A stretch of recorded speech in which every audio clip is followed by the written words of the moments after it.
Hello students, welcome to Kalak Academy. Quality education is our first priority. இப்போ TNPSC Group 1 2025 கான OMR ஷீட்டோட model தான் பார்க்க போகிறோம். இப்போ நீங்கள் எக்ஸாமினேஷன் சென்டருக்குள்ளே போனோடனே உங்களுக்கு ஒரு OMR ஷீட் கொடுப்பாங்கல்ல, அது இப்படி தான் இருக்கும். இப்போ நீங்கள் எக்ஸாமினேஷன் சென்டருக்குள்ளே போகிறதுக்கு முன்னாடியே இந்த ஷீட்டில் என்னென்னலாம் ஃபில் பண்ணணும் அப்படிங்கிறத ப்ராப்பராக தெரிஞ்சுக்கோங்க. அந்த தேர்வு கூடத்தோட இந்த தேர்வு அறையோட கண்காணிப்பாளர் அவர்களும் சொல்லுவாங்க, இருந்தாலும் நீங்களும் தெரிஞ்சு வச்சுக்கோங்க. சரியா? இப்போ இதோட பேஜ் 1 2 பேஜ் இருக்கும், பேஜ் 1 பேஜ் 2. பேஜ் 1ல் மேலேயே போட்டிருக்கான் பாருங்களேன், OMR ஆன்சர் ஷீட் கருப்பு நிற மையுடைய பந்து முனை பேனா மட்டுமே பயன்படுத்தும் அப்படின்னு. அப்போ நீங்கள் என்ன பண்ணணும், black ink ball point pen இருக்குல்ல, அதை மட்டும் தான் யூஸ் பண்ணணும், ஞாபகம் வச்சுக்கோங்க. இப்போ இந்த இடத்துல பார்த்தீங்க அப்படின்னா வேற எதுவும் ஃபில் பண்ண வேண்டாம். வினாத்தாள் தொகுப்பு எண், கொஸ்டின் புக்லெட் நம்பர்னு சொல்லியிருக்காங்கல்ல. இப்போ உங்களுக்கு ஒரு உதாரணம் சொல்கிறேன். இது வந்து பழைய கொஸ்டின், இப்போ வந்து இதில் மாறி இருக்கும். இந்த கொஸ்டினில் பார்த்தீங்க அப்படின்னா இந்த வினா தொகுப்பு எண் அப்படின்னு போட்டிருக்காங்க. உங்களுக்கு கொஞ்சம் ஜூம் பண்ணி காட்டுறேன் பாருங்க. இந்த வினா தொகுப்பு எண் அப்படின்னு போட்டிருப்பாங்க. இதில் பார்த்தீங்க அப்படின்னா உங்களுக்கு பழைய இதில் வந்து 8 நம்பர் இருக்கும், இப்போ வெறுமே 4 நம்பர் தான். இந்த 4 நம்பரை இங்கே ஷேட் பண்ணணும். அப்போ இப்படி தான் உங்களுக்கு ஒரு புக்லெட் கொடுப்பாங்க. இதில் பார்த்தீங்க அப்படின்னா இப்படி நீங்கள் எடுத்துக்கிட்டீங்க அப்படின்னா இந்த பக்கம், தட் மீன்ஸ் வலது கை பக்கம் வந்து வினாத்தாள் தொகுப்பு எண் அப்படின்னு போட்டிருக்கும். இதில் ஒரு 8 நம்பர் இருக்கும் ஒரு பாக்ஸ்க்குள்ள. அந்த 8 நம்பர் தான் பழைய கொஸ்டின் பேப்பர். இப்போ இதில் வந்து 4 நம்பர் தான் கொடுப்பான். அப்போ அந்த 4 நம்பரை நீங்கள் போடணும். இப்போ வர்ற புது கொஸ்டின் எல்லாத்துலேயுமே என்ன பண்ணுவோம், கொஸ்டின் புக்லெட் நம்பர் 4 நம்பர் தான் இருக்கும். இப்போ 12 இருக்குன்னா இங்கே 12 எழுத போறீங்க. சரியா? ஒரு உதாரணம் வச்சுக்கோங்க, 12 இதுதான் உங்களோட கொஸ்டின் புக்லெட் நம்பர்னா இந்த 1 கீழே கரெக்டாக ஷேட் பண்ணிடணும், 2 கரெக்டாக ஷேட் பண்ணிடணும், மறுபடியும் இங்கே 1 இதை கரெக்டாக ஷேட் பண்ணிடணும், 2 இதை கரெக்டாக ஷேட் பண்ணிடணும். அப்போ இப்படி தான் ஃபஸ்ட் நீங்கள் என்ன பண்ண போகிறீங்க, ஷேட் பண்ண போகிறீங்க. 12 அப்படிங்கிறது உங்களோட கொஸ்டின் புக்லெட் நம்பராக இருக்கும் பட்சத்தில் நீங்கள் இப்படி தான் ஷேட் பண்ண போகிறீங்க. ஓகேங்களா? தெளிவாக என்ன சொல்லிட்டாங்க, கருமையாக்கப்பட்ட வினாத்தாள் தொகுப்பு என்ன இறுதியானது சரியாக கருமையாக்கப்படாத நிலையில் OMR விடைத்தாள் செல்லாததாக்கப்படும். இப்போ இதில் நீங்கள் வந்து சரியாக ஃபுல்லாக ஷேட் பண்ணலன்னு வச்சுக்கோங்களேன், உங்கள் OMR ஷீட்டு இன்வாலிடேட்டட் அப்படின்னு சொல்கிறாங்க. அதனால் ப்ராப்பராக அந்த கொஸ்டின் வாங்குறீங்க, அதில் வந்து புக்லெட் நம்பர் இருக்கும், வினா தொகுப்பு என்னன்னு போட்டிருப்பாங்க, 4 டிஜிட் இருக்கும். இந்த 4 டிஜிட் இங்கே போடுறீங்க, அந்த டிஜிட்டுக்கு நேராக இருக்கிறத கரெக்டாக ஷேட் பண்ணுவீங்க. 1ன்னா கீழே 1 ஷேட் பண்ணணும், 2ன்னா 2 ஷேட் பண்ணணும், 3ன்னா 3 ஷேட் பண்ணணும், 4ன்னா 4 ஷேட் பண்ணணும். சரியா? இப்போ அடுத்து இந்த முதல் பேஜ்லேயே பார்த்தீங்கன்னா இன்னும் கொஞ்சம் கீழே வந்தீங்கன்னா இங்கே தெளிவாக கொடுத்துருக்காங்க பாருங்க, to be darkened by the invigilator. ஓகேங்களா? With black ink ball point pen. என்ன சொல்லியிருக்கான், candidate signature available in the space provider. ஆமாம் இல்லை, candidates left thumb impression available in the space provider. இது ரெண்டுலையுமே எஸ் தான். ஓகேங்களா? இதில் நல்லா தெரிஞ்சுக்கோங்க, ஒருவேளை இன்விஜிலேட்டர் மறக்க மாட்டாங்க, ஒருவேளை மறந்துட்டாலும் நீங்கள் ஞாபகமாக எழுதி வாங்கிக்கோங்க. சரியா? இந்த இடத்துல ஷேட் பண்ண சொல்லிக்கோங்க. அதுக்கப்புறம் தேர்வரோட உறுதிமொழி, OMR விடைத்தாளின் பக்கம் 2ல் உள்ள அறிவுரைகளை படித்து அறிந்து கொண்டேன். மேலும் OMR விடைத்தாளில் உள்ள அனைத்து விவரங்களும் கருமையாக்கப்பட்ட வினாத்தாள் தொகுப்பு எண் உட்பட என்னால் சரிபார்க்கப்பட்டது. இந்த இடத்துல பார்த்தீங்க அப்படின்னா நீங்கள் வந்து உங்களுடைய கையெழுத்தை வந்து போடணும். ஓகேங்களா? இப்போ இந்த இடத்துல சொல்கிறான் பாருங்க, answer sheet will be invalidated if not sign by the candidate. என்ன அர்த்தம், நீங்கள் கையெழுத்து போடலை அப்படின்னா உங்களுடைய விடைத்தாள் அப்படிங்கிறது செல்லாததாக்கப்படும்னு சொல்கிறாங்க. இப்போ மேலே சரியாக ஷேட் பண்ணலைன்னா செல்லாதாக்கிடுவாங்க. சரியாக கையெழுத்து போடலை, சரியாக கையெழுத்துனா ஹால் டிக்கெட்டில் இருக்க கையெழுத்து போடலைன்னா செல்லாதாக்கிடுவேன்னு சொல்கிறாங்க. அப்போ இங்கே கையெழுத்து போடணும், இங்கே ப்ராப்பராக ஷேட் பண்ணணும். கரெக்டாக? ஓகே, இங்கே கையெழுத்து போட வேண்டியது உங்களோட வேலை, அதுக்கப்புறமேட்டு இங்கே ப்ராப்பராக ஷேட் பண்ண வேண்டியது உங்களோட வேலை. புரிஞ்சுதா? 2 விஷயம் தெளிவாக பண்ணிக்கணும். இப்போ இதை தாண்டி இந்த பக்கம் வாங்க.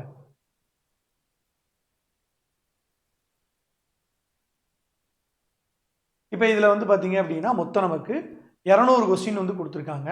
ஒன்னொன்றுக்கு ABCD அப்படின்னு சொல்லி போட்டிருக்காங்க. இந்த ஒன்னொன்றுக்கும் ஏன்னா A, Bனா B, Cனா C, Dனா D, எனக்கு விடையே தெரிலன்னா E பெரும்பாலும் யாரும் குறிக்க மாட்டோம், அதனால் நான் சொல்கிறது இல்லை. இப்போ இதில் பார்த்தீங்கன்னா எல்லாத்துக்கும் ப்ராப்பராக ஷேட் பண்ணிடுவீங்க. ஷேட் பண்ணி முடிச்சுட்டு பழைய பிரச்சனை கிடையாதுங்க, என்னென்னா எத்தனை A எத்தனை Bன்லாம் போட வேண்டிய அவசியம் இல்லை. என்ன கொடுத்துருக்கான் பாருங்க, 200 வினாக்களுக்கும் அது தொடர்பான விடைக்குரிய வட்டத்தை கருமையாக்கி விட்டீங்களா.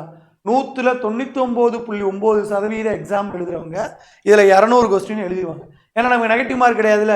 ஆம் இல்லை, 200 கொஸ்டின் எழுதியிருக்கிறீங்க அப்படின்னா இந்த இடத்துல ஆம் அப்படிங்கிறதுல ஒரு ஷேட் பண்ணி விட்டுருங்க. சரியா? என்ன பண்ணணும்னு சொல்லியிருக்கேன், இந்த இடத்துல இருங்க, உங்களுக்கு கருப்பு கலரே எடுத்துருவோம். இந்த இடத்துல என்ன பண்ணணும்? ஷேட் பண்ணிருங்க, முடிஞ்சு போச்சு. அதுக்கப்புறம் இல்லை எனில் கருமையாக்கப்படாத வினாக்களின் எண்ணிக்கை. இப்போ ஒருவேளை நீங்கள் இல்லைன்னு ஷேட் பண்ணீங்கன்னா, இல்லை சார் நான் ஒரு 6 கொஸ்டின் எழுதலை, அப்போ write the total number of questions not darkened. நான் ஒரு 6 கொஸ்டின் எழுதலை சார், அப்போ 6, அவ்வளோதான், முடிஞ்சு போச்சு. சரியா? இப்போ இந்த இடத்துல பார்த்தீங்க அப்படின்னா தேர்வரோட இடது கை பெருவிரல் ரேகை, உங்களோட என்ன பண்ண போறீங்க? இடது கை பெருவிரல் ரேகை வைக்க போறீங்க.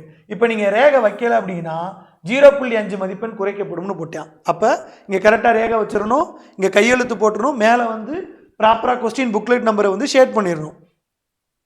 ஓகே, இது வந்து நம்மளுடைய பேஜ் 1. பேஜ் 1ல தெளிவாக சொல்லப்பட்ட விஷயங்கள் இது எல்லாமே. இப்போ அடுத்து பார்த்தீங்க அப்படின்னா பேஜ் 2. ஆக்சுவலாக இந்த பேஜ் 2 தான் நீங்கள் முதல்ல படிக்கணும். இதை படிச்சுட்டு தான் பேஜ் 1க்கு போகணும். சரியா? இருந்தாலும் பார்ப்போம். பேஜ் 2ல என்ன சொல்லியிருக்கான் பாருங்க.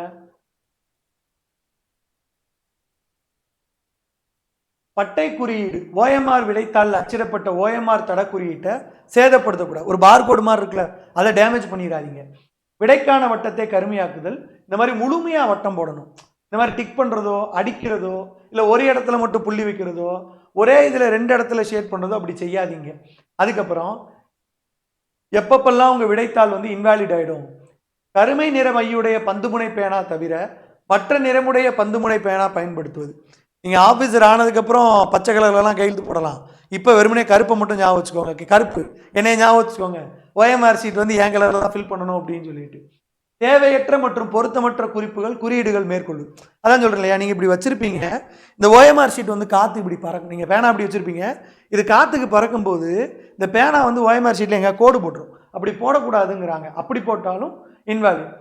ஓஎம்ஆர் விடைத்தாள் பக்கம் 1ல் தேர்வர் கையொப்பமிடவில்லை என்றால் கட்டாயம் கையெழுத்து போட்டுங்க, கையெழுத்து போடாமல் விட்டுறாதீங்க. தங்களுக்கு வழங்கப்பட்ட விடைத்தாளில் அச்சிடப்பட்டுள்ள வினா தொகுப்பு எண்ணினை ஓஎம்ஆர் விடைத்தாளில் சரியாக கருமையாக்காமல் இருந்தால், இப்போ வினாத்தாள் நம்பர் 4 டிஜிட் இருக்குல்ல, இதை நீங்கள் எழுதிட்டு சரியாக ஷேட் பண்ணல அப்படின்னா இன்வாலிட். 0.5 மார்க் எப்போ குறைப்பாங்க? விடைத்தாளில் எந்த ஒரு வினாவிற்கும் அது தொடர்பான எந்த ஒரு வட்டத்தையும் கருமையாக்காதிருத்தல். 49 நம்பர் கொஸ்டினுக்கு நான் எதையுமே ஷேட் பண்ணல, 50வது கொஸ்டினுக்கு எதையுமே ஷேட் பண்ணல அப்படின்னா அதுக்கு வந்து 0.5 மார்க் குறைச்சிருவாங்களாம். இடது கை பெருவிரல் ரேகை பதிய வேண்டிய இடத்துல பதியாமல் இருந்துச்சுன்னா 0.5 மார்க் குறைச்சிருவாங்க. இப்போ இதெல்லாம் முடிஞ்ச பிற்பாடு ரெண்டாவது பார்த்தீங்க அப்படின்னா பேஜ் நம்பர் 2 இருக்குல்ல, இதில் வந்து தேர்வரின் புகைப்படம், கையொப்பம், தேர்வுக்கூட அனுமதி சீட்டு, வினாத்தாள் தொகுப்பு எண் மற்றும் இடது கை பெருவிரல் ரேகை ஆகியவை என்னால் சரிபார்க்கப்பட்டதுன்னு சொல்லி யாரு சைன் போடுவா? Sign of the signature of the invigilator. ஒருவேளை சிக்னேச்சர் ஆஃப் த இன்விஜிலேட்டர் இல்லைனா கேட்டு வாங்க வேண்டியது நீங்கள் பொறுப்பு, உங்கள் பொறுப்பு தான். நீங்கள் தான் அவரை கூப்பிட்டு இந்த மாதிரி சார் நீங்கள் கையெழுத்து போடல, ப்ராப்பராக எனக்கு கையெழுத்து போட்டு கொடுத்துருங்க அப்படின்னு நீங்கள் வந்து கேட்டு வாங்கிக்கணும். சரியா?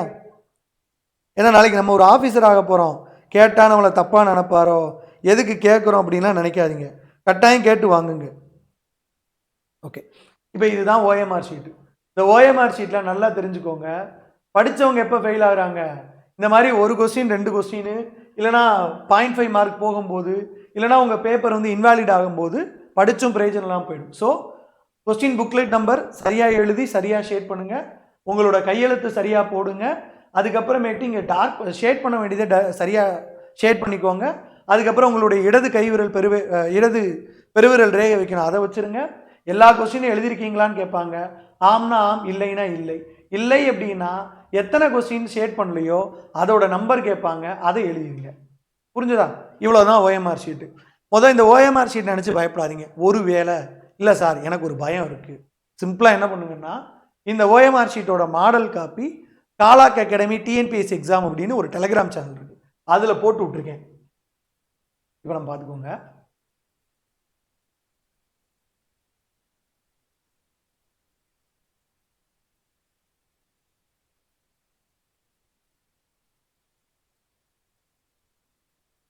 காலாக் அகாடமி டிஎன்பிஎஸ்சி எக்ஸாம்ஸ் இப்படி ஒரு டெலிகிராம் சேனல் இருக்குது, அதில் போட்டு விட்ருக்கேன் இந்த ஓஎம்ஆர் ஷீட்டு. சரியா?